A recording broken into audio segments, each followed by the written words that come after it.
سب تعریف اس رب کعبہ کے لیے جس کے قبضہ کو میری جان ہے اور آپ سب کی۔ محترم ناظرین و سامعین، آج ایک میرے لیے تو ایک سانحہ بھی ہے اور بڑا ایک ناک واقعہ ہے۔ میرے چچا، حقیقی چچا مرزا زید اللہ میرپور میں رضا الہی سے وفات پا کے بیمار تھے، تو آج میرے لیے ایک بڑا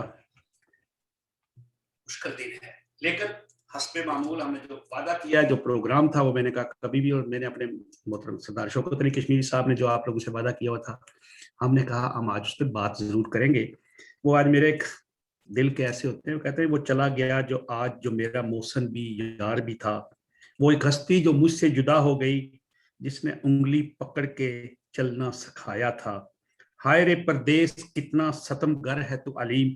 حسرت رہی کہ میں اس کا کوئی احسان اتارتا۔ خیر، یہ سب باتیں تو اب دل کو تسلی کے لیے ہیں۔ آج کا ہمارا پروگرام ہے، جیسا کہ ہم نے کل بات کی تھی، کہ ہمارے کشمیری دو احباب، ہمارے دوست یہ جاننا چاہتے ہیں کہ معاہدہ کراچی جو 1950 میں ہوا 28 اپریل کو، جس کو معاہدہ کراچی کہا جاتا ہے، یہ معاہدہ مکمل کیا ہے؟ یہ پاکستان کی حمایت میں تھا، ہے یہ معاہدہ گورنمنٹ پاکستان، اس وقت کی آزاد کشمیر گورنمنٹ اور اس وقت کی ایک سیاسی جماعت مسلم کانفرنس، جس میں چودھری غلام عباس ان کے صدر تھے، ان کے درمیان ہوا۔ اس کے بعد بہت سے کمیشن بنے، جس میں پاکستان کی نمائندگی بھی کئی لوگوں نے کی، اس کے بعد ہندوستان کی وسعت تھی۔ آج ہم اس معاہدے پہ بات کریں گے اور معاہدے سے پوچھیں گے سردار شوکت علی کشمیری صاحب سے کہ یہ معاہدہ اگر ہوا تھا، اس میں کیا کیا ہے، اس میں کشمیریوں کے لیے کون سی بات اہم ہے، اور اگر وہ اہم ہے تو اس کے بعد یا اس کی پہلی جو قرارداد ہے اس پہ عمل کیوں نہ ہو سکا۔ خیر، یہ بھی کرتے ہیں۔ اس کے بعد ایک پاکستان کی جو سیاست ہے اس کے بارے میں تھوڑی سی بات کرتا ہوں، کہ جب بھی وہ کہتے ہیں پنجابی ہوتی، پنجابی مجھے کبھی، میں پنجاب میں بہت عرصہ رہا ہوں، تو کبھی کبھی شوکت صاحب کہتے ہیں کہ آپ کو پنجابی سے بڑا شوق ہو جاتا ہے، لیکن وہ میرے لیے بڑی سزا ہوتی ہے جب میں اردو زیادہ لمبی بولوں، لیکن پھر بھی چلو کوئی بات نہیں۔ وہ پنجابی کہتے ہیں کہ گوئے روڑے ہیں، وہ ایک تھاپیاں ہوتی ہیں، اوپلے جن کو اردو میں کہتے ہیں، وہ جو ہوتے ہیں نا، ان کو توڑنے سے دشمنیاں ختم نہیں ہوتی یا دشمنیاں لمبی نہیں ہوتی۔ تو وہ دیا گورنمنٹ نے آج جاوید ہاشمی صاحب کو سبق سکھانے کے لیے پولیس نے ان کے گھر کا گراؤ کیا، ان کی بیٹی کے گھر کو دیواریں گرائی، سکول کو گرا دیا، اور انہوں نے بڑی تفصیل سے پھر سقوط ڈھاکہ کی آج بات پھر بتا دی، اور حکومت نے سپریم کورٹ میں شہباز شریف کی فیصلے کے خلاف چلی گئی، اور شہباز شریف نے توہین عدالت کا کیس کر دیا۔ یہ باتیں بعد کی باتیں، لیکن معاہدہ کراچی اہم موضوع ہے ہمارا۔ السلام علیکم جناب شوکت صاحب۔ جی وعلیکم السلام سر، بات آپ کو سنی آپ نے، جو آپ نے کل سے بات کی تھی ہمارے اپنے احباب سے، ہمارے دوستوں سے، اس پہ ہی بات ہوگی آج زیادہ، اور اس کے بعد پاکستان کے جو سیاسی معاملات کل پھر کریں گے۔ آج ذرا ہمارے احباب کو، ہماری قوم کے دوستوں کو، نوجوانوں کو، ان کو معاہدہ کراچی جو ہے اس کے بارے میں کوئی تھوڑا ایسے آسان لفظوں میں کہ یہ سمجھ جائے کہ یہ ہے کیا، ہوا کیا، فائدہ کس کا، نقصان کس کا۔ بہرحال سب سے پہلے تو میں آپ سے اور آپ کے اہل خانہ اور تمام سوگواران سے اظہار تعزیت کرتا ہوں، اور آپ کے غم میں برابر کا شریک ہوں، اور رب ذوالجلال سے دعا ہے کہ اللہ تعالیٰ آپ کو صبر اور مرحوم کو جنت الفردوس میں اعلیٰ مقام عطا فرمائے، اور تمام سوگواران کو ہمت اور حوصلہ دے کہ وہ اس صدمے کو برداشت کر سکیں۔ دوسری بات جو ہے وہ ایک قبل اس کے کہ آج کے موضوع کی طرف آئیں، نکال سے جو عوامی ورکرز پارٹی کے آزاد کشمیر زون کے چیف آرگنائزر ہیں علی شیر ایڈوکیٹ، جو ایک تحریک چلائے ہوئے تھے، ان کو گرفتار کر لیا گیا ہے۔ جو گرفتاری کی وجوہات ہمیں اب تک معلوم ہوئی ہیں، وہاں کا جو لوکل اسسٹنٹ کمشنر ہے وکلا برادری نے پریس کانفرنس بھی کی ہے کہ انہوں نے یہ سازش کی ہے، اور یقیناً اس سازش کے پیچھے جو ہے وہ ایجنسیوں کا دباؤ ہے، کیونکہ جو شخص بھی آزاد کشمیر کے اندر وہ عوام کے بنیادی حقوق کی بات کرتا ہے، ایسی تحریک کے ساتھ وابستہ ہوتا ہے یا ایسی تحریک چلانے کی کوشش کرتا ہے، تو اسے ہمیشہ حکومت پاکستان اپنے مفاد کے خلاف سمجھتی ہیں۔ وہ چاہتے ہیں کہ آزاد کشمیر کے لوگوں کو حقوق ہے کہ کسی بھی تحریک کے ساتھ لوگ وابستہ بھی نہ ہوں، اور ان کو حقوق ہے کہ حصول کا کوئی شعور بھی نہ دینے والا ہو۔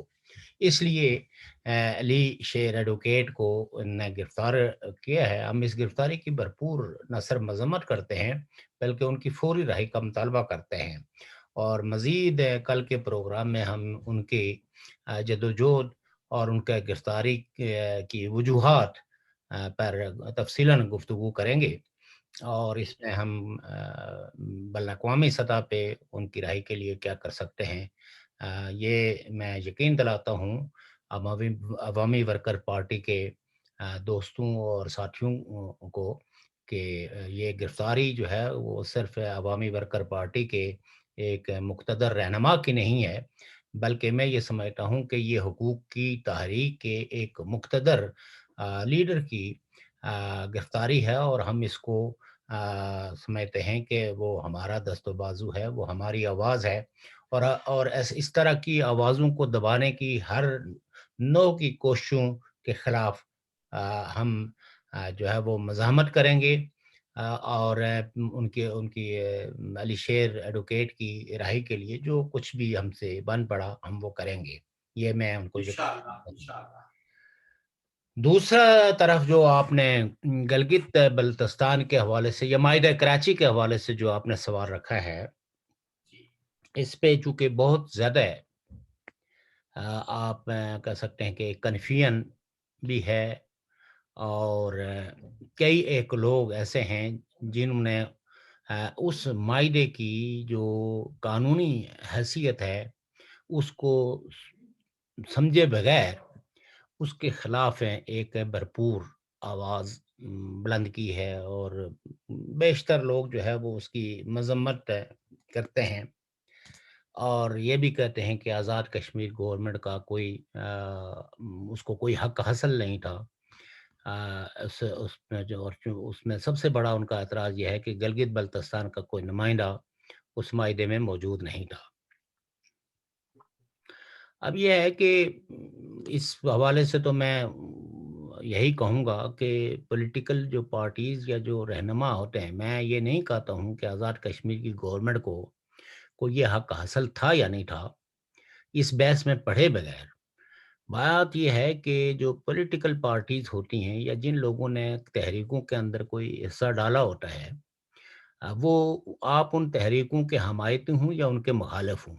بہرحال ہر تحریک کا کوئی نہ کوئی لیڈر ہوتا ہے، ضروری نہیں ہے کہ آپ اس تحریک کے مقاصد سے اتفاق کرتے ہوں، اور ہمیں بھی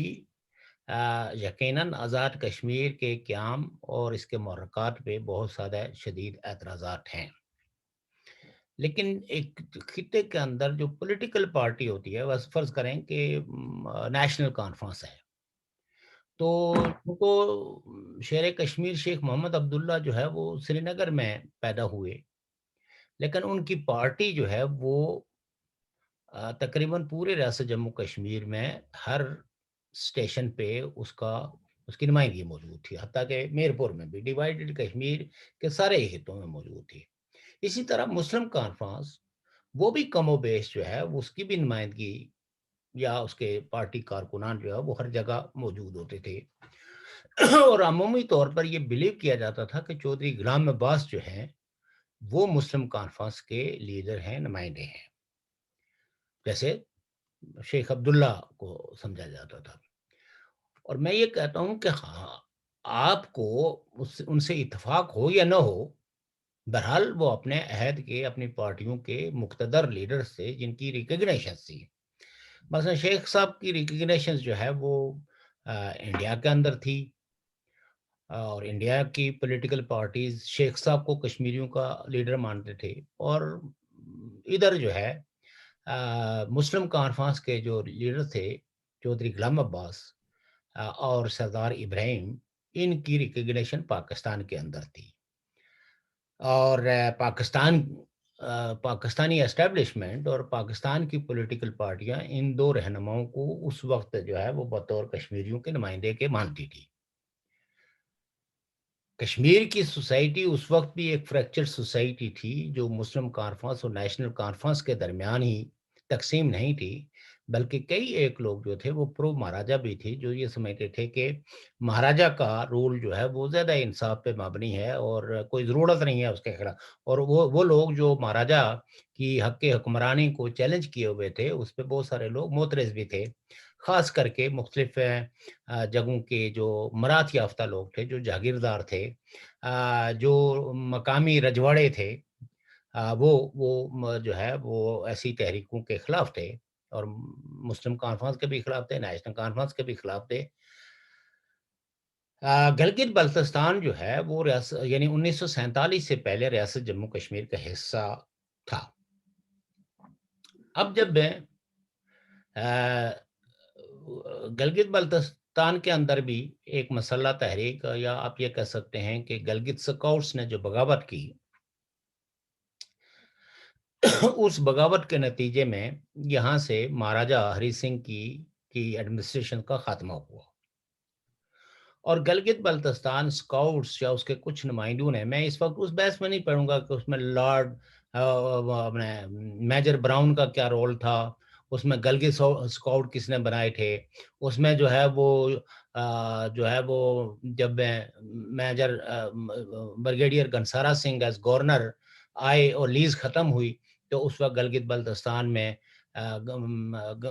بریگیڈیئر گنسارا سنگھ کی آمد پہ کتنا بڑا استقبال ہوا، کتنے بڑا جشن بنایا گیا، اور 3 دن تک وہاں جشن بنایا جاتا رہا۔ اور پھر میجر براؤن کی وہ سپیچز آن ریکارڈ ہیں، جس میں انہوں نے جی چلاس میں اور مختلف جگہوں پہ یہ کہا کہ یہ کیسے لوگ ہیں جو ایک ہندو مہاراجے کو اپنا حکمران سمجھتے ہیں اور اس کے نامزد گورنر کی آمد پہ جشن بناتے ہیں۔ ہم نے تو ان کے لیے ایک اسلامی ملک بنایا ہے، جہاں جمعے کو چھٹی ہوا کرے گی، جہاں جو ہے وہ دکانیں کھلی رہیں گی، اور ہر شہری کو اس کے تمام بنیادی حقوق میسر ہوں گے، اور ریاست ہر فرد کی کفالت کی ذمہ دار ہوگی۔ یہ اگر آپ جو ہے گلگت بیفور 1947 بریگیڈیئر گنسارا سنگھ کی جو ڈائری ہے، اس کو بھی اگر آپ پڑھیں تو اس میں میجر براؤن کے رول پہ بڑی تفصیلات اس میں درج ہیں۔ اور بعد ازاں بھی جو لوگ ہیں، اس سے آپ کہہ سکتے ہیں کہ بغاوت کے مقتدر لیڈر سمجھے جاتے ہیں۔ اس میں کرنل حسن ایک بڑا نام ہے، جی جنہوں نے جو ہے بیفور وہ جو ہے کشمیر کی 6 بٹالین کے مقامی کمانڈر تھے، جی اور یہ بھی حقیقت ہے کہ وہ کوئی یہاں ہتھیار پھینک کے نہیں گئے، بلکہ مہاراجہ نے ہی ان کو بھیجا تھا کہ بھئی آپ نے گلگت بلتستان کے اندر لا اینڈ آرڈر کی سچویشنز کو مینٹین رکھنا ہے، اور کسی قسم کی اگر خیبر پختونخوا کی جانب سے یا کسی طرف سے بھی کوئی کنسپریسی ہو تو اس کا مقابلہ کرنا ہے۔ جی اور آپ یہ کہہ سکتے ہیں کہ جو برسا بھرس کا ڈوگرا رول تھا، اس میں کئی لوگوں کی یہ خواہش تھی کہ اس رول کا، ان کے رول کا خاتمہ ہو، اور چونکہ تحریکیں چل رہی تھی ایک ذمہ دارانہ نظام حکومت کی پورے ریاست جموں کشمیر میں، خاص کر کے جو ڈیموکریٹک وائسز تھی یا وشز تھی، وہ یہ چاہتے تھے کہ ایسی حکومت بنے جس میں عوام کا عمل دخل ہو، اور محض جو ہے وہ خاندانی وراثت نہ ہو۔ بہرحال ایک بغاوت ہوئی، اور اس بغاوت کے نتیجے میں آپ یہ کہہ سکتے ہیں کہ مہاراجہ کا رول جو ہے وہ گلگت بلتستان سے اور آزاد کشمیر سے اس کا خاتمہ ہو گیا، اور یہ علاقے ایلیگلی انڈر پاکستان آ گئے، لیکن کچھ مقامی لوگوں نے اس میں جو ہے وہ کنٹریبیوٹ کیا، جس میں گلگت بلتستان کی اپنی مقامی آبادی، خاص کر کے گلگت سکاؤٹس کا بڑا رول تھا۔ جی اور حتیٰ کہ جب انہوں نے یعنی آپ یہ کہہ سکتے ہیں کہ مہاراجا کی جو آرمی کے لوگ جو ہے وہ ان علاقوں کو ویکیٹ کر کے، تو دین جو ہے وہ یکم اکتوبر، آپ کو پتہ ہی ہے کہ گلگت بلتستان کے کچھ لوگ جو خاص کر کے پرو پاکستان ہیں، وہ اس کو یوم آزادی کا دن بناتے ہیں اور بڑا اس کا اہتمام کیا جاتا ہے، اور سمہاؤ کچھ نیشنلسٹ بھی اس کو اپنی آزادی کے دن کے طور پر بناتے ہیں۔ اور جو پہلا انہوں نے صدر بنایا رئیس خان کے نام سے، اور یہ میں آپ کو بتانا چاہتا ہوں کہ معاہدہ کراچی کو سمجھنے کے لیے ضروری ہے کہ وہ صدر جو اس انقلابی حکومت کا بنا، اس کے ساتھ حشر جی کیا ہوا، ابھی معاہدہ نہیں ہوا تھا۔ اور حکومت پاکستان نے خیبر پختونخوا، اس وقت تو یہ صوبہ سرحد کہلاتا تھا، لیکن آج کا جو خیبر پختونخوا ہے، یہاں کے ایک تحصیلدار جس کا نام محمد عالم تھا، اس کو نیک بھیجا۔ عالم محمد عالم، ہیں؟ محمد عالم یا نیک عالم؟ نہیں، محمد عالم، محمد عالم، چلو نیک عالم ہو یا محمد عالم ہو، بہرحال صبح، ہاں اس نے جا کے رئیس صاحب کو اتارا اور پھر اور اس نے جو ہے وہ نہ صرف ان کو اتارا بلکہ ان پہ تشدد بھی کیا، اور اپنا اپنے جو ہے وہ ایڈمنسٹریشن اس نے اسرٹ کی، اور وہ جو صدر صاحب تھے اس کو انہوں نے سول سپلائی میں انسپیکٹر بنا 250 روپے ماہانہ پر جا، اور دی شمشیر زنجیر تک لکھا اس میں۔ اور پھر جی یہ ہے کہ جو گلگت ہے کہ کچھ جو رجواڑے تھے جو اس وقت مہاراجا کے ساتھ تھے، جس میں خاص کر کے راجا آف ہنزا، راجا آف منزا یاسین، پونیال، اور جیسے سین تو یہ لوگ آ کے تو جناح صاحب کے پاس پیش ہو کے کہ آپ ہمارے ساتھ علاق کریں اور ہم گلگت بلتستان کو پاکستان میں شامل کرنا چاہتے ہیں، اور جناح صاحب نے ان کو کہا کہ دیکھو، آپ کشمیر کے دربار سے وابستہ تھے، لیگلی ہم کسی ایک حصے کا جو ہے وہ علاق نہیں کر سکتے، کیونکہ گلگت بلتستان ریاست جموں کشمیر کا حصہ ہے، تو جی جب کبھی بھی ریاست جموں کشمیر کا کوئی فیصلہ ہوگا تو گلگت بلتستان کے لوگ اس میں اپنی ان کی بھی خواہشات کو مد نظر رکھا جائے گا، لیکن یونیلیٹرلی کسی ایک پارٹ کو ہم اپنے ساتھ شامل نہیں کرتے۔ جی لیکن ڈیفیکٹو قبضہ جو ہے وہ پاکستان کا ہو چکا تھا، جی ڈیفیکٹو جو ہے وہ پاکستان کی سپریمیسی وہاں قائم ہو چکی تھی۔ آزاد کشمیر کی نہ تو حکومت، آزاد کشمیر کی نہ اس وقت کی جو سو کالڈ آزاد آرمی جس کو کہتے تھے، اس کا کوئی وہاں عمل دخل تھا۔ جن لوگوں کا عمل دخل تھا ان سارے لوگوں کو آپ یہ کہہ سکتے ہیں کہ یا تو معزول کر دیا گیا یا ان کو جیلوں میں ڈال دیا گیا، اور کرنل حسن خان صاحب کو بھی جو ہے وہ بجائے کوئی عزت احترام دی جاتی، وہ بڑا لمبا عرصہ انہوں نے قید و بند کی جیل میں سہولت برداشت کی، اور بالآخر وہ مظفر آباد میں بہت لمبے عرصے تک رہے۔ جی سیکٹری کے کوئی تو اس پہ یہ ہے کہ جو آزاد کشمیر حکومت کی اور وزیر امور کشمیر کی، چونکہ وزیر امور کشمیر تو گورنمنٹ پاکستان نے ڈیپا صحیح بنا دیا تھا، اور اس وقت کشمیر کا نام نہیں دیا گیا تھا، اس وقت جو ministry of without portfolio اس کو کہتے تھے، اچھا وہ مشتاق گرمانی تھے، اور جی جی جو وزیر تھے اس وقت، اور مشتاق گرمانی، جی مشتاق گرمانی وزیر تھے نا اس وقت، میں پاکستان کے اس کے منسٹری کے وزیر بے محکمہ ان کو کہا جاتا ہے، اردو میں جی اگر ترجمہ کریں، لیکن انگلش میں اگر کہیں تو وزیر جی جی وداؤٹ پورٹ فولیو۔ بالکل لیکن ان کے جو چونکہ اس وقت پاکستان بیسیکلی اپنا تعلق اور واسطہ کوئی اس طرح سرکاری سطح پہ کشمیر کے ساتھ جوڑنا بھی نہیں چاہتا تھا، بلکہ جی چونکہ یو این کے اندر بھی مسئلہ ڈیبیٹ کے اندر آ گیا جی تھا، بالکل تو لہٰذا یہ ہے کہ یہ گورنمنٹ پاکستان بھی یہ کہتی تھی کہ چونکہ گلگت بلتستان جو ہے وہ ریاست جموں کشمیر کا حصہ ہے جس کو آپ نے ڈائریکٹلی اپنے کنٹرول میں لے لیا ہے، اور آپ کا اور ہمارے درمیان کوئی معاہدہ نہیں ہے، تو لہٰذا یہ آپ کا جو قبضہ ہے، اور مقامی لوگوں کو بھی آپ نے جو ہے وہ کوئی شریک اقتدار نہیں کیا یا ان کی نمائندگی نہیں دی، لہٰذا جی اگر آپ نے کوئی وہاں کے لوگوں کو یا تو آزاد کشمیر کی طرز میں، جیسے یہاں ہم نے ایک سیٹ اپ بنایا وہاں سیٹ اپ بنایا جائے، یا پھر ان کو جو ہے وہ یعنی آزاد کشمیر کی گورنمنٹ کو وہاں تک جو ایکسیس دی جائے، رسائی دی جائے، رسائی دی رسائی جائے. دی جائے۔ اور اس میں جو ہے وہ ظاہر ہے کہ کوئی امانگ دا کشمیریز یا جی وقت کے جو گلگت بلتستان کی جو لیڈرشپ تھی، ان میں کوئی اختلاف موجود نہیں تھا، بلکہ آپ کہہ سکتے ہیں کہ جو لوگ بھی ان کے رابطے میں تھے، جس میں آپ کو یہی کہہ رہا ہوں کہ کرنل حسن خان جو وہاں کے ایک مقتدر لیڈر ہیں اور سب سے زیادہ قابل احترام ہر طبقہ فکر کے لوگ جو ہے ان کی عزت کرتے ہیں، بعد ازاں یعنی جب گلگت بلتستان میں ان کی اپنی سرزمین پہ ان کو وکٹم بنایا گیا، تو وہ اسلام آباد نہیں آئے، وہ کراچی نہیں گئے، وہ بلوچستان نہیں گئے، وہ خیبر پختونخوا میں نہیں، بلکہ آزاد کشمیر میں گئے، اور آزاد کشمیر کی حکومت نے ان کو بطور ایک مہمان کے، اپنی ریاست کے ایک باشندے کے طور پر ان کو پوری عزت اور احترام بھی دی۔ تو لہٰذا یہ جب میں احتجاج، اور ظاہر ہے کہ جب حکومتی سرکاری سطحوں پہ بات چیت چل رہی ہوتی ہے تو وہ چیزیں عمومی طور پر پریس اینڈ میڈیا کہ اس میں نہیں آتی، اور اگر آپ 47 کا دور دیکھیں تو اس وقت میڈیا جو کچھ چھوٹا موٹا تھا بھی جی پاکستان کا، تو وہ بہت ہی انڈر کنٹرول ہوتا تھا، اور خاص کر کے کشمیر کے حوالے سے تو گورنمنٹ پاکستان کی اس وقت بھی پالیسی یہی تھی کہ وہی بات کشمیر کے حوالے سے پریس اور میڈیا میں آنی چاہیے جو پاکستان کے نیشنل انٹرسٹ کو سرو کرتی ہو۔ تو سو دیٹ جو ہے وہ معاہدہ، یہ جو کراچی معاہدہ جس کو کہتے ہیں، اس کو آپ یہ بھی کہہ سکتے ہیں کہ یہ پہلا رول آف بزنس جو پاکستان اور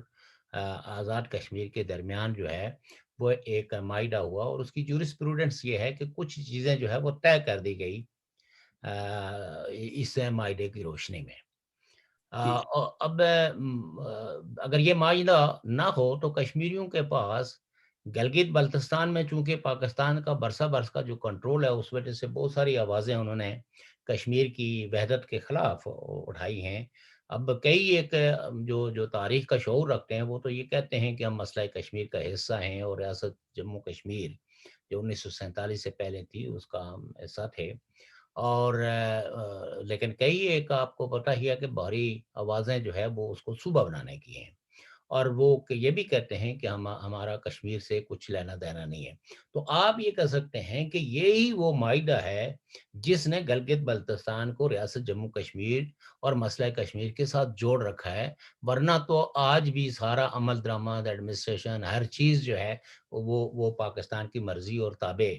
وہ ہے۔ اب تو یہ ہے کہ آزاد کشمیر بھی کوئی آزاد کشمیر تو ہے نہیں، بیسیکلی یہاں بھی 4 پاورفل لینڈ آفیسرز ہیں جو یہاں کے ریئل حکمران ہیں، اور جو کانسٹیٹیوشنل کنسٹرینٹس ہیں لائک ان ایکٹ 74، اسی طرح گلگت بلتستان کا جو رول آف بزنس ہیں، ان سب کو دیکھ لیں تو it is all colonial natures. اور جی جن لوگوں نے، اور آج ان کے ورثا جو ہے، یا جو لوگ ان کو مانتے ہیں، ان لیڈروں کو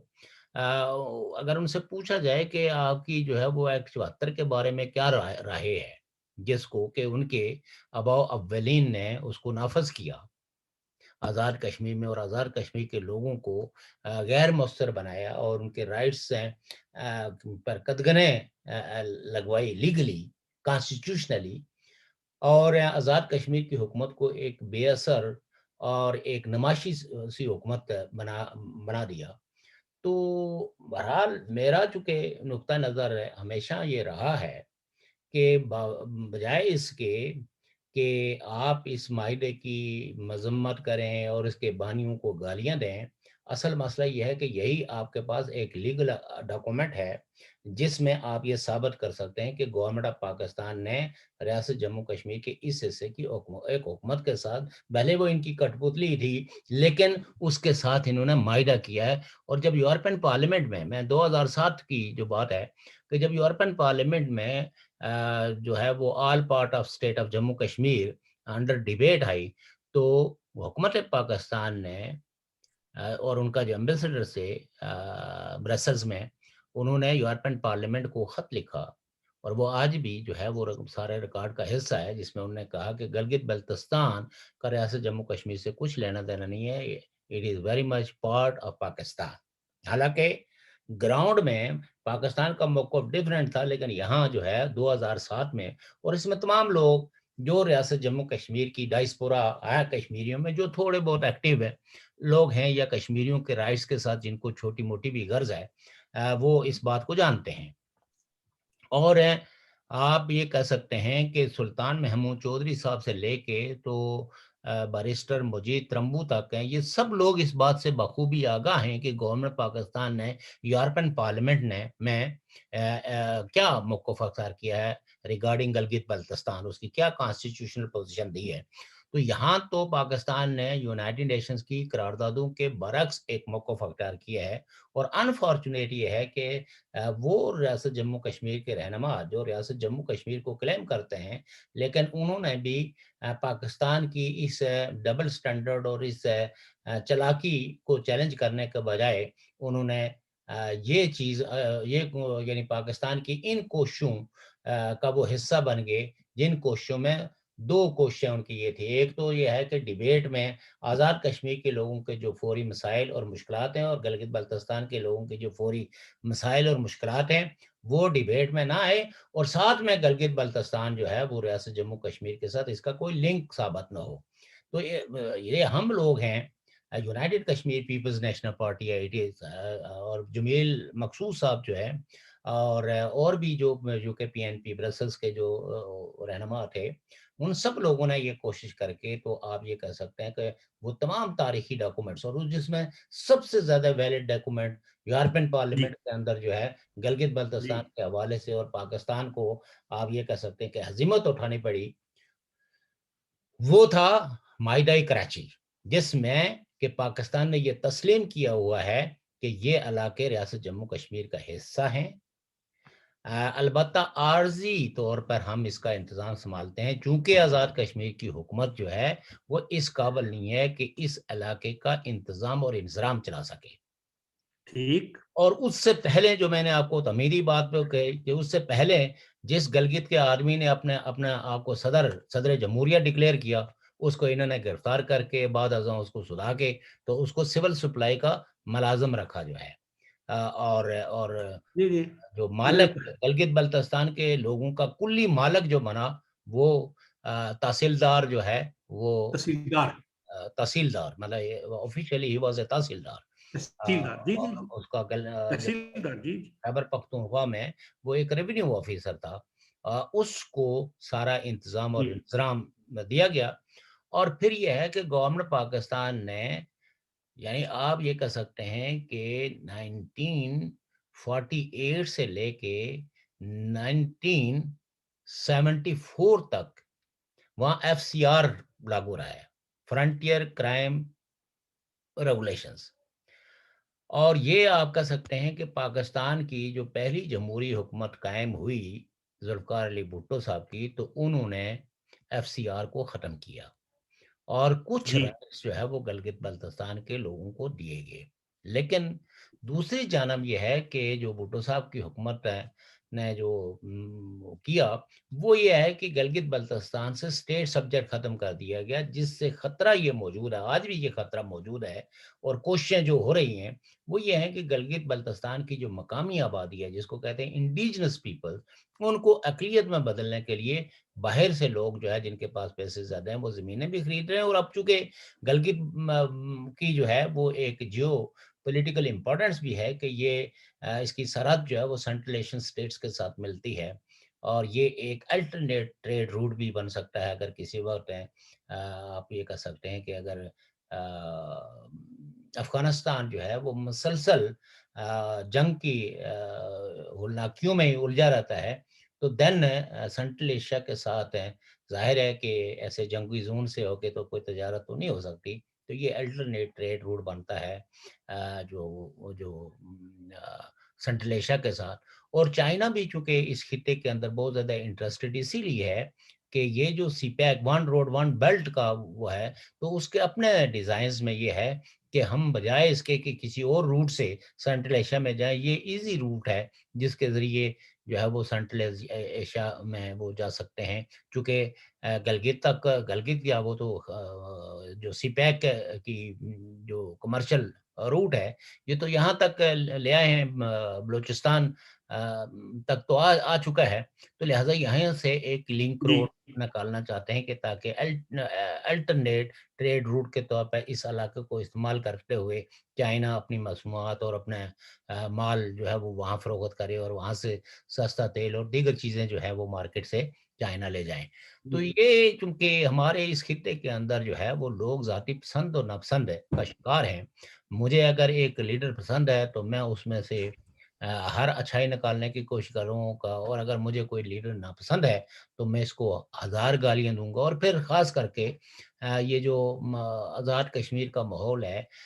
یہاں آپ کو پتہ ہی ہے کہ تنگ نظر جو ہے وہ ٹرائبلزم ابھی بھی موجود ہے اور ٹرائبل شناختیں زیادہ اسٹرانگ ہیں، تو لہٰذا کئی ایسے لوگ ہیں جو گالم گلوچ صرف ٹرائبل نفرتوں کی بنیاد پہ کرتے ہیں، ان کا تاریخ کے حقائق سے کوئی تعلق نہیں ہے۔ اور کئی لوگ جو کچھ لوگوں کو گلوریفائی کرتے ہیں تو وہ اس لیے گلوریفائی نہیں کرتے کہ وہ کوئی اپنے عہد کے کوئی بہت اچھے انسان تھے، بلکہ صرف یہ ہے کہ مقامی لوگوں کی کسی بھی جدوجہد کو ڈس آؤن کرنا، ان کو ڈیمونائزڈ کرنے کے لیے وہ اس کو بطور ایک ہتھیار استعمال کرتے ہیں، ورنہ جو کچھ ان کے ساتھ ان کا لو ہے یا تاریخ کا جتنا ایک لوگوں کو کوئی ادراک ہے، وہ ہمیں بخوبی اس کو سمجھتے ہیں۔ مطلب کئی لوگ ہیں آج کل جو بہت ہی اپنے انہوں نے صحت کاشت کروا دی ہوئی ہے، لیکن کل تک یہی لوگ تھے جو سٹارٹ ہی یہاں سے کرتے تھے کہ وہ تم ہمیں بھیڑ بکریوں کی طرح خریدا کیا تو ہم مطلب یہ ہے کہ جو ہے نا، اور بڑے فخر کرتے تھے، لوگوں کی اس بغاوت کو گلوریفائی کرتے تھے۔ تو بہرحال ہم نے تو ہر عہد کے اندر تاریخ کے تناظر میں واقعات کو دیکھنے کی کوشش کی ہے اور اس کو تاریخ کے تناظر میں ہی لوگوں کے سامنے رکھا ہے کہ جو سچائیاں تھی۔ ہم وہ لوگ ہیں کہ جنہوں نے ڈے فرسٹ سے یہ جو کنسپیریسی تھی، یہ تو کل تک جو لوگ 4 اکتوبر بناتے تھے تو ہم تو کہتے تھے کہ یہ 4 اکتوبر ہو یا 24 اکتوبر ہو، it was the conspiracy against the unity of the state of Jammu Kashmir. اب اس میں کون کون لوگ اس میں انہوں نے حصہ ڈالا، لیکن بہرحال یہ ہے کہ اس وقت کے جو بھی اپنے اپنے علاقوں کے اندر کوئی لیڈر سے ان کا کوئی حیثیت تھی، تو ہم اگر یہ کہیں کہ نہیں ان کی کوئی حیثیت نہیں تھی، تو یہ میرے خیال میں تاریخ کا سچ نہیں ہوگا۔ یہ لوگ اس وقت بھی جو بات آج بھی آزاد کشمیر کے اگر کہیں نہ کہیں سہولت ہے، تو سہولت بھی وہی پہنچا سکتا ہے نا کہ جو سہولت پہنچانے کے پوزیشن میں ہو۔ اور ہماری تحریک جو ہے وہ آج بھی مزاحمت کی اس منزل پہ نہیں پہنچی کہ جس میں وہ حکمرانوں کی جو عوام دشمن پالیسیاں ہیں ان کے ہاتھ روک سکے۔ اور یہاں تو موسٹلی آپ یہ دیکھیں کہ لوگوں کو ایک بتی کے ٹرک کی بتی کے پیچھے لگایا گیا، اور یہاں ہمیشہ یہ کہا گیا کہ یہاں آزاد کشمیر میں حقوق کی بات کرنا یا جمہوریت کی بات کرنا دراصل تحریک آزادی کشمیر کے ساتھ غداری ہے۔ اور وہ لوگ جو یہاں بھی آگے ایک جمہوری حکومت کے قیام کی بات کرتے تھے، انہوں نے بھی بہت سختیاں بھگتی ہیں۔ تو بینگ ایک طالب علم، سماجیات کا ایک طالب علم ہونے کے، تاریخ کا ایک طالب علم ہونے کے، ہم یہ کہتے ہیں کہ جنہوں نے بھی تاریخ کے سفر میں تھوڑا بہت بھی ارتقا کیا ہے، تھوڑا بہت بھی سول سوسائٹی کے لیے اسپیس پیدا کیا ہے، بجائے اس کے کہ ان کو گالم گلوچ سے نوازا جائے، ان کا عزت اور احترام کیا جانا چاہیے، کیونکہ بہرحال جس دور میں کہیں انہوں نے حق کی بات کی یا انسانوں کی آزادی کی بات کی یا ترقی کی بات کی، ووٹ کی عزت اور وقار کی بات کی، تو وہ اپنے عہد کے بہرحال دلیر لوگ تھے، اور ان کی اس بریونس کو جو ہے وہ مانا جانا چاہیے۔ ہمارے مذمت کرنے سے، ہماری نفرت کرنے سے، ان کو گالم گلوچ دینے سے جو ہے وہ کوئی جو ہے وہ تاریخ بدل نہیں جائے گی۔ اور کئی ایک لوگ بھی ہیں جو مطلب یہ ہے، اور انفارچونیٹ ایک یہ بھی رہا ہے کہ ریاست جموں کشمیر کے وہ لوگ جو مہاجر ہو کے پاکستان میں آئے، تو آپ یہ سمجھیں کہ وہ اپروٹ ہو گئے، ان کی نفسیات کے اندر ایک ایلینیشنز آ گیا، اور ان کو گورنمنٹ پاکستان نے جی بڑا خوبصورت طریقے سے آزاد کشمیر کے لوگوں کی جو آزادی اور انصاف اور حقوق کی تحریک تھی اس کے خلاف استعمال کیا۔ اور یہی وجہ ہے کہ چودھری غلام عباس صاحب جس وقت جو ہے وہ زندہ تھے، تو ان کی اور آزاد کشمیر کے لیڈروں کے درمیان بڑی مخاصمت رہی، اور کئی لوگوں کا آج بھی یہ کہنا ہے کہ یہ جو ٹرائبل شناختیں بہت زیادہ اسٹرانگ ہوئی ہے، تو اس میں چودھری غلام عباس صاحب کا بھی بڑا حصہ ہے، اور کچھ لوگوں نے اپنی بقا کے لیے بھی ٹرائبلزم کو یوز کیا، اس لیے کہ گورنمنٹ پاکستان نے تو حملہ کر دیا تھا 1950 میں ہی ریاست جموں کشمیر کے اس حصے پہ، جس کو ہم شاعرانہ مبالغہ آرائی کے طور پر آزاد کشمیر کہتے ہیں، اور پھر ایک طویل جنگ لڑی آزاد کشمیر کے ڈیموکریٹس نے، اور حقوق کی تحریک کا آغاز کیا، اور اس کا جن کو احساس اور ادراک تھا، انہوں نے بڑی جرات مندی کے ساتھ، لیکن چونکہ کمپرومائزز ہوتے ہیں، جیسے آج کل پاکستان میں آپ دیکھیں کہ آپ اگر جو ہے وہ پاکستان کی پولیٹیکل پارٹی سے، ہماری توقع تو یہ ہے کہ یہ ساری اپنا انقلابی کردار دھار لیں، جی لیکن جی جی لیکن ہم یہ کہتے ہیں کہ اگر یہ اپنی جدوجہد کے نتیجے میں جمہوریت بحال کرا لیتے ہیں تو یہ بھی بڑی بات ہے۔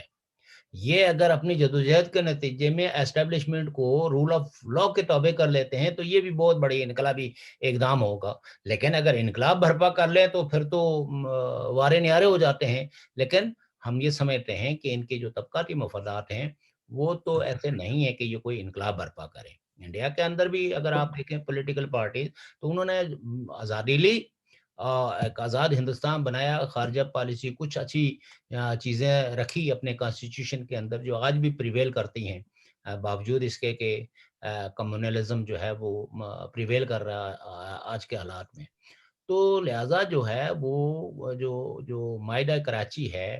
اس کو بہت سارے لوگوں نے رانگلی انٹرپریٹ کیا ہے، چونکہ ان کا کوئی جوریڈیکل بیک گراؤنڈ نہیں ہے، نہ ان کی کوئی قانون کی، کانسٹیٹیوشن کی، معاہدوں کی، جورس پروڈنس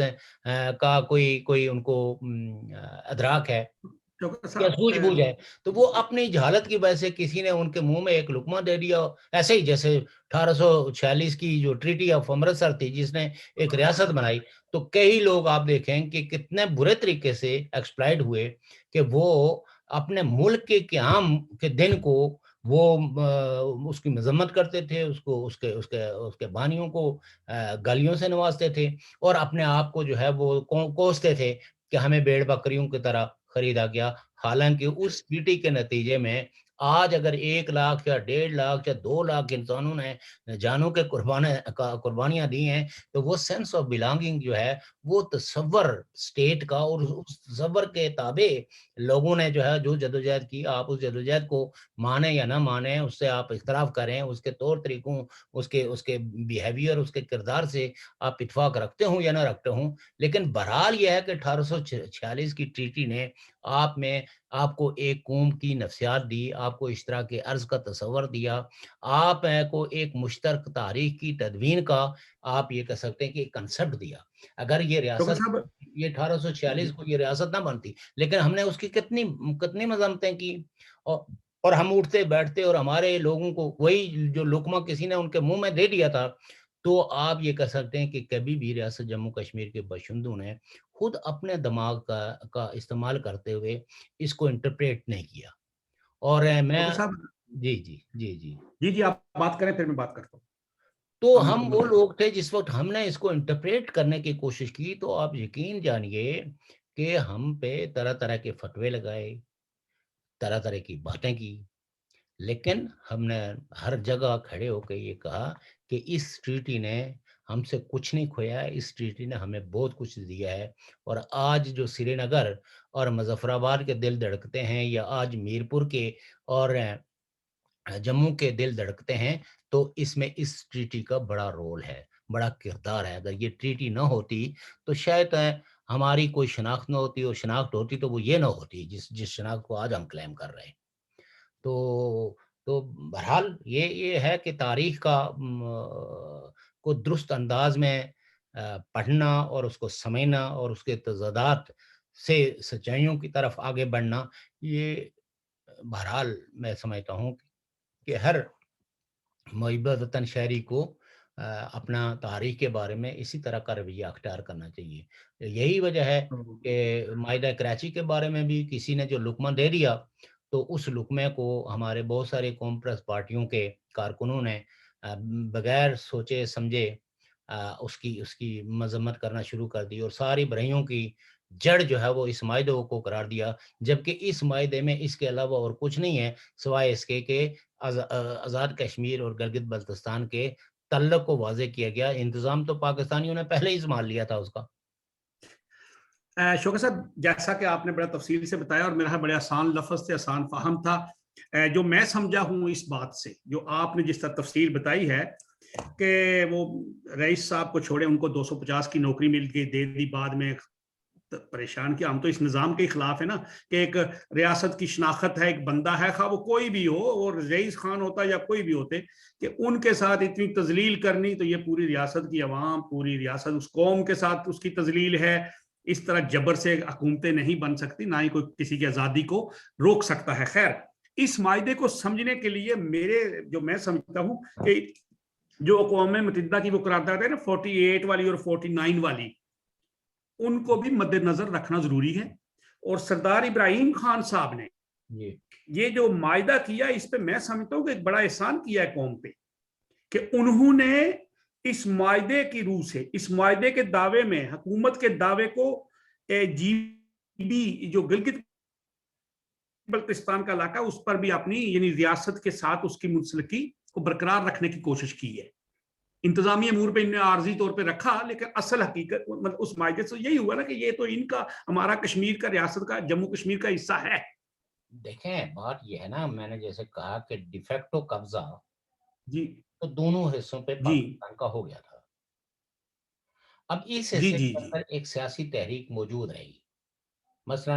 میں آپ کو بتاؤں کہ جی آزاد مسلم کانفرنس کا قیام بھی اس بات کی جی وجہ سے ہوا کہ چونکہ مسلم کانفرنس جو آل جموں کشمیر مسلم کانفرنس ہے، اس کا جو رول ہے وہ ایک تفیلی کا ہو گیا ہے. اور چودھری غلام عباس صاحب اس کو جو ہے اس آل جموں کشمیر مسلم کانفرنس کو وزیر امور کشمیر کی کنیز بنانا چاہتے ہیں. لہذا آزاد مسلم کانفرنس کا جب قیام لایا گیا تو اس وقت سب سے بڑا نعرہ جو ہے وہ یہ کہا گیا کہ وزیر امور کشمیر کی آزاد کشمیر کے امور میں مداخلت کی بھرپور مزاحمت کی جائے گی، اور اس کی مزاحمت بھی ہوتی رہی ہے. بہرحال وہ ایک لمبی بات ہے. پھر آپ یہ دیکھیے کہ جو مسلم کانفرنس تھی، آل جموں کشمیر مسلم کانفرنس، حکومت پاکستان نے آل جموں کشمیر مسلم کانفرنس کے ساتھ مل کے تو یہ اختیار مسلم کانفرنس کو دے دیا کہ مسلم کانفرنس کی جنرل کونسل جو ہے وہ آزاد کشمیر کے صدور کا انتخاب کرے گی. کیبنٹ جو ہے وہ صدر بنائے گا، لیکن وہ اپروول جو ہے وہ کرائے گا مسلم کانفرنس کے جنرل کونسل سے. اور یہ جتنے نام آپ لے سکتے ہیں جو آزاد کشمیر کی صدارت پہ رہے ہیں 1970 سے پہلے، یہ سب مسلم کانفرنس مطلب مسلم کانفرنس کی جنرل کونسل کے نامزد کردہ تھے. اور اس جنرل کونسل کی نامزدگی کے نتیجے میں، اور وہ مسلم کانفرنس کی وہ جنرل کونسل کیا تھی، وہ اس کے لیے باقاعدہ ان کو منتھلی جو ہے تنخواہ ملتی تھی. اسی لیے مسلم کانفرنس کو ایک وظیفہ خواروں کی پارٹی بھی کہا گیا ہے. تو یہ چاہے وہ سردار ابراہیم ہوں، چاہے وہ سردار عبدالقیوم ہوں، چاہے وہ مولوی میر وائز یوسف شاہ ہوں، چاہے کرنل شیر احمد ہوں، چاہے کیپٹن علی احمد شاہ ہوں، چاہے مرحوم کیش خورشید ہوں، یہ سب لوگ جو ہے آزاد کشمیر کے صدر جو بنے ہیں، تو اس میں سب سے پہلے ان کی اپروول کیش خورشید صاحب کی صدارت کا ذرا تھوڑا سا یہ ہوا کہ اس وقت پاکستان میں چونکہ بنیادی جمہوریتیں قائم ہوئی تھی، تو آزاد کشمیر کے اندر بھی، کیونکہ یہاں تو ہمیشہ ریپلیکا ہوتا ہے پاکستان کا، تو یہاں بھی وی ڈی ممبر سسٹم جو ہے وہ قائم کیا گیا ہے اور اسٹیٹ کانسلر. تو ان سب کو جو ہے وہ وزیر امور کشمیر مینیج کرتا تھا، اور وہ جس کو چاہتے تھے. پھر بالا کیا کہ یعنی جس وقت ہے مسلم کانفرنس چکا اور بھی پارٹیاں بننے کا عمل شروع ہو گیا تو اس کو مسلم کانفرنس سے یہ اختیار لے لیا گیا.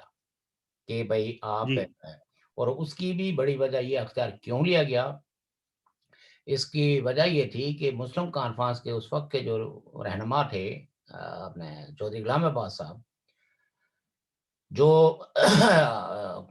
کتاب چھپی ہے اس وقت جو ہے وہ آئی جی ہوتے تھے آزاد کشمیر کے راؤ رشید، جو بعد میں جی پارٹی میں شامل ہو گئے تھے، لیکن بہرحال جی وہ جی آئی جی، بہت مشہور آئی جی تھے۔ انہوں نے کتاب لکھی تھی جو میں نے دیکھا، اس میں جی انہوں نے یہ واقعات درج کیے کہ اصل مسئلہ یہ تھا کہ چودھری غلام عباس سے کچھ فوج کے لوگوں نے ایک مومنٹ چلوانے کا کہا کہ آپ ایک مومنٹ چلائیں جس میں جو ہے وہ تحریک آزادی کشمیر بہت اجاگر ہو گئے، اور آپ یہ اعلان کریں کہ ہم یہ جو اس وقت یہ جو ہے نا کنٹرول لائن،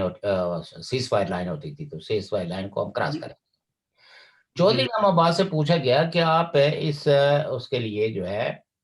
آپ کتنے لوگوں کو اکٹھے کر سکتے ہیں؟ انہوں نے کہا میں لاکھوں لوگوں کو، کروڑوں لوگوں کو جمع کر سکتا ہوں، بشرطے کہ ٹرانسپورٹ اور وسائل ہوں۔ تو کہتے ہیں کہ ان کو وسائل دیے گئے، اور پروگرام یہ تھا کہ بھئی یہ جب اتنا وہ کریں گے تو لا اینڈ آرڈر کی سچویشن پیدا ہوگی، گرفتاریاں ہوں گی،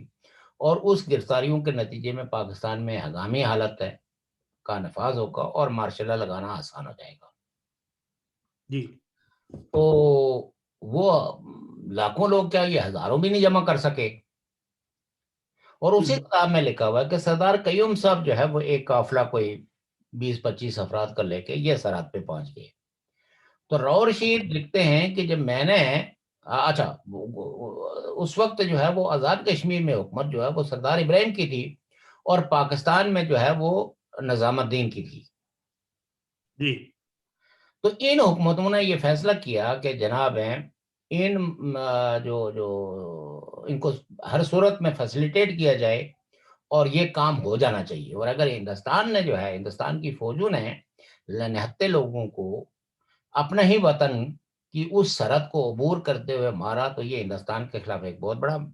کیس بنے گا، اور اگر چلے گئے تو پھر اس کا مطلب یہ ہے کہ ایک انقلاب ہو جائے گا۔ لیکن چونکہ یہ تو ان جو سولین حکومتیں تھی آزاد کشمیر کی بھی اور اپنے پاکستان کی بھی، انہوں نے فیصلہ کیا، ان جی حکومتوں کو اس کے در پردہ جو ہے جو کنسپیریسی تھی اس کا کوئی علم نہیں تھا۔ اور چودھری غلام عباس صاحب جو ہے نا وہ یہ سمجھتے تھے کہ 20 لاکھ کے قریب جو مہاجرین ہیں تو یہ تو حصہ ضرور بنیں گے، اور مزید پاکستانی بھی کشمیر کے نام سے جذباتی ہیں۔ جی لیکن یہ ہے کہ وہ جناب ہے وہ تو نہ ہو سکا۔ ادھر جب سردار قیوم صاحب ایک جتھا لے کے وہاں پہنچے تو انہوں نے پیچھے پوچھا کہ بھئی اب ان کے لیے کیا کرنا ہے، یہ تو سرحد پہ پہنچ گئے کنٹرول سیز فائر لائن پہ۔ جی تو انہوں نے کہا آپ واچ کریں، واچ کرتے رہیں، اور پھر ہم آپ کو ہدایت دیں گے۔ تو انہوں نے کہا میں نے ایک عجیب وہ دیکھا کہ سردار قیوم صاحب بجائے سرحد یعنی وہ سیز فائر لائن توڑنے کے، وہ اس کے یعنی جو ادھر آزاد کشمیر کی سائڈ ہے اس جی کے جی پیرل چلنا شروع ہو گئے، سائڈ پہ اور سائڈ سے واپس پیچھے مڑ مڑ کے بھی دیکھتے۔ یہ راؤ رشید کی کتاب میں لکھا ہوا ہے، جو آئی جی تھے، یہ میں کوئی اپنی طرف سے نہیں کہہ رہا ہوں، میں تو اس وقت پیدا بھی نہیں ہوا تھا۔ تو جناب ان کو جو ہے واپس مڑ مڑ کے پیچھے دیکھے، واپس بلائے۔ چونکہ ان کو کہا گیا ہوا تھا کہ آپ کو کوئی بلا وہ کراس نہیں کروائی جائے گی، کوئی گولیوں کے منہ میں نہیں دکھیڑا جائے گا، بلکہ اس سے پہلے آپ کو گرفتار کر لیا جائے گا۔ تو سردار قیوم صاحب یہ سمجھتے تھے کہ اب میں یہاں پہنچ گیا ہوں، مجھے گرفتار کریں، یہ گرفتار ان کو پولیس لیٹ ہو گئی ہوگی۔ نہیں لیٹ نہیں ہوئی تھی، بلکہ ان کو تو سویلین حکومت کا وہ تھا کہ بھئی ان کو فیسیلیٹیٹ کرنا ہے، اگر کسی کے پاس کوئی گاڑی نہیں ہے اس کو گاڑی مہیا کرنی ہے، ان کو جو ہے نا لے جانا ہے، تو لہذا گرفتاری کا ان کو آرڈر نہیں تھا۔ بعد اچھا اچھا ازاں انہوں نے دیکھا کہ یہ تو پروجیکٹ ہمارا ہو گیا ناکام، اور چودھری صاحب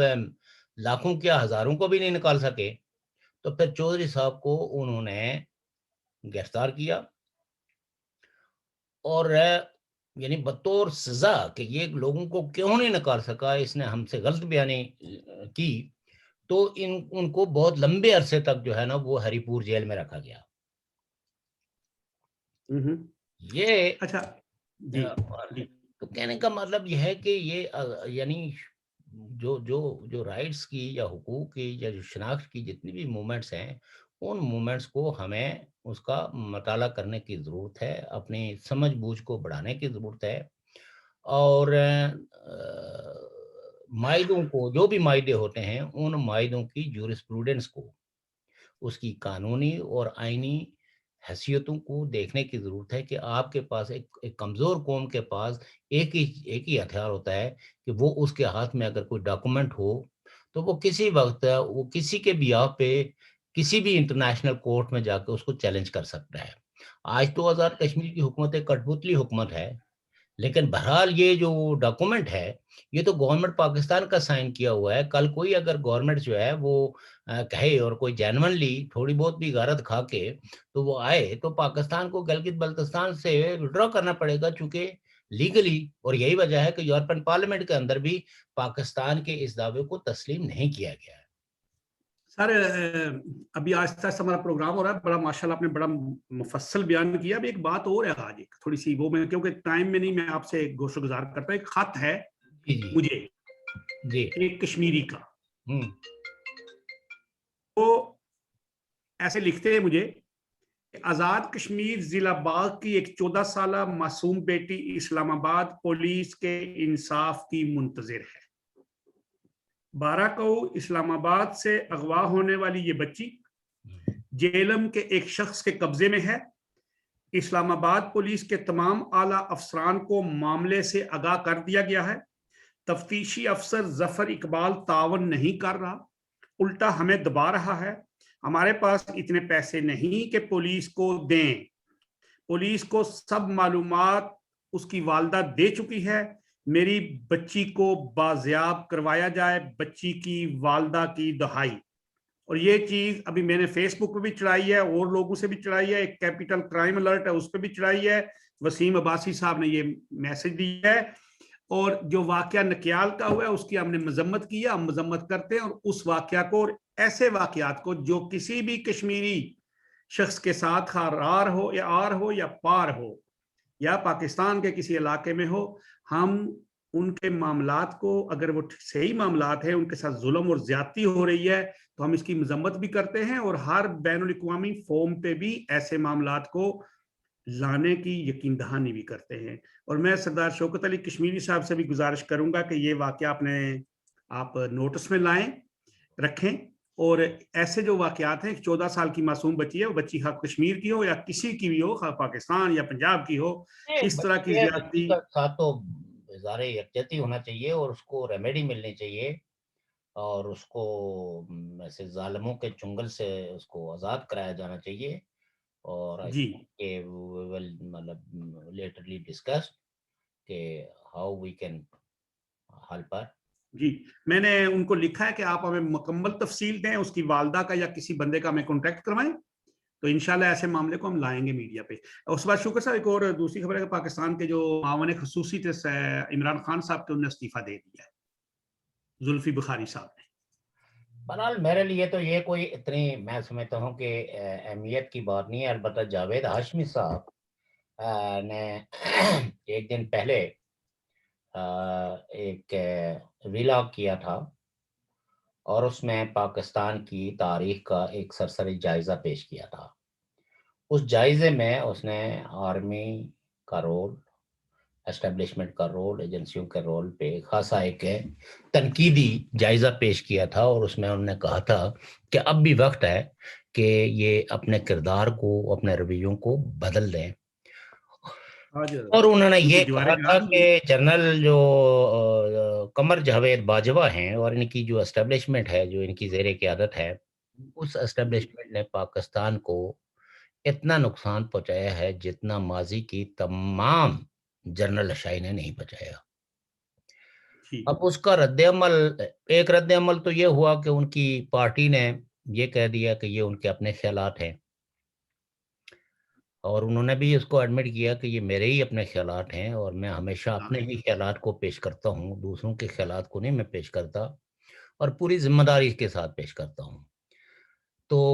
حکومت نے یعنی اسٹیبلشمنٹ نے اس کا غصہ یہ نکالا کہ ان کی بیٹی جو ہے وہ ایک پرائیویٹ سکول انہوں نے بنایا ہوا تھا، جو آج کا نہیں کئی سالوں سے وہ چلا رہے تھے، جی اور جی، پاکستان میں نمونہ کئی ہاشمی، پرائیویٹ سکولز ہیں۔ تو اس کو انہوں نے گرا دیا اور ان کے گھر کی بھی ایک دیوار کو انہوں نے توڑ دیا۔ آ، اس کا مقصد کیا تھا؟ مقصد صرف اتنا تھا کہ ہم سے کوئی پوچھنے والا نہیں ہے، آپ کسی غلط فہمی میں نہ رہنا، ہم آپ کے اگر گھر کی دیوار توڑ سکتے ہیں، آپ کی بچی کا سکول توڑ سکتے ہیں، تو آپ کو اس گھر سے بے دخل بھی کر سکتے ہیں، اور آپ کے لیے یہ ثابت کرنا بہت مشکل ہو جائے گا کہ یہ میرے آباء و اجداد کی زمین ہے، یہ گھر میں نے بنایا تھا۔ گھر تو زمینیں ریاست کی ہوتی ہیں جی، ریاست نہیں، زمینیں تو ریاست کی وہ ریونیو لیتے ہیں، لیکن زمینیں تو جب پاکستان نہیں بنا تھا تو اس وقت بھی یہ زمینیں آپ انہی لوگوں کے پاس تھی، یہ مکان انہی کے پاس تھا۔ یہ بیرونی سازش بھی کوئی ہو سکتی ہے کہ مسئلہ فلسطین سے وہ نگاہ اٹھا جائے، اتار جی، نہیں نہیں، اس ادھر کا ظلم کوئی ہو رہا اس میں ہے، جو ہے نا وہ فلسطین کا اور جاوید ہاشمی صاحب کے گھر کا اور اس کی بچی کا سکول کا کیا عمل دخل ہے؟ لوگوں کی اور توجہ پھر ہٹا یہ ہے رہے کہ ہیں۔ یہ تو اس سے آپ کو اور بھی شرم محسوس ہونی چاہیے کہ جو فلسطینیوں کے اجڑے ہوئے گھروں کا رونا روتے ہیں، ان بے شرموں کو یہ احساس نہیں ہے کہ یہ خود جاوید ہاشمی جیسے ایک مقتدر لیڈر کے ساتھ جو سلوک کر رہے ہیں، جو اس کی بچی کے ساتھ کیے ہے، جو اس کی اپنے گھر کی دیوار کے ساتھ کیے ہے، تو ان کو جن کو اپنے شہریوں کا کوئی احساس نہیں ہے، تو ان کو کسی اور کے بچے کا کیا احساس ہوگا؟ تو آج میں نے ایک بلوچی کی نظم سنی ہے، وہ جی وہ آج ایک بلوچی صاحب کی نظم سنی نہیں ہے، میں نظم وہ سندھی دوست ہیں، سندھی سوری سندھی کراچی میں رہتے سندھی ہیں شاعر ہے۔ اور یونائٹڈ اسٹیٹس میں ہوتے ہیں، تو بہت ہی ترقی پسند شاعر ہے۔ جی بہرحال جی آپ نے سنی لی ہے، تو اگر آپ کوئی ان کا کوئی مصرع دہرانا چاہیں تو یو آر فری ٹو سے سم تھنگ۔ سر، انہوں نے جو کہا ہے وہ تو واقعی اس میں کوئی ہوتا ہے نا کہ ایک کوئی تھوڑا سا بھی ایک پھیر کرے تو نہیں ہو سکتا۔ تو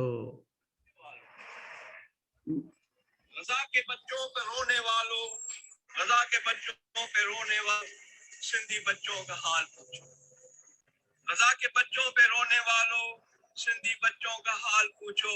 بلوچ بچوں کے اشک پہنچو کہ جن کے بابا کو وہ درندے اٹھا کر لے گئے، کہ جن کے جبڑوں کو نسل انسان کا پھول لگا، کہ جن کی وردی کو ہم وطنوں کا پھول لگا ہے۔ پٹھان ماؤں کا حال پوچھو، پٹھان ماؤں کا حال پوچھو، پنجابی بہنوں کا حال پوچھو، مہاجر بچوں کا حال پوچھو۔ ایک وطن ایک خدا ایک رسول ہوتے کہ کیوں گزاری گئی ہے کھیتی، ایک وطن ایک خدا ایک رسول ہوتے کہ کیوں جاری گئی ہے خود کھیتی۔ مزاروں کا حال پوچھو، اکاڑے والوں کا حال پوچھو کہ پاڑے والوں کا حال پوچھو، اکاڑے والوں کا حال پوچھو کہ پاڑا والوں کا حال پوچھو کہ جن کو روزے میں مار ڈالا۔ کلمہ گویوں کا حال پوچھو کہ جن پر کلمہ حرام ٹھہرا، ان کی قبریں اکھاڑ لی گئیں، ان کی مسجد جلا ڈالی۔ تم غزہ کا فکر چھوڑو، تم غزہ کا فکر چھوڑو، ان ماتم داروں کا کیا کہو گے کہ جن کو کافر قرار دے کر امام باڑوں کو کربلاؤں سربریدہ تمام لاشوں کو نظر آتش کیا جو تم نے مسافروں کو سواریوں میں جلا ڈالا، مندروں کو گرجا گھروں کو بت شکروں نے لوٹ کر پھر توڑ ڈالا، مرنے والوں پر ان کی مٹی 1000 سالہ حرام کر دیا، ان گھروں کو ان لٹیروں کا۔ خیر، ابھی ہمارا ٹائم ختم ہو رہا ہے، نظم کافی لمبی ہے، لیکن یہ چند جو ابتدائی شعر ہے نا کہ یہ انسان کے ضمیر کو جھنجھوڑتے ہیں۔ تو ناظرین و سامعین، آپ نے سنا شوکت صاحب کے خیالات سے آپ نے استفادہ حاصل کیا۔ ہم ایسے پروگرام آئندہ بھی کشمیر پہ اس طرح کے جو ہمارے معاملات ہیں ان کو آپ لوگوں کو بتاتے رہیں گے، اور یہ جو کچھ دوستوں کی خواہش بھی تھی اور ہم نے آج ان کو بتایا ہے۔ اس معاہدے سے اس پہ تنقید کرنے والوں کو چاہیے یہ سوچیں کہ سردار ابراہیم صاحب نے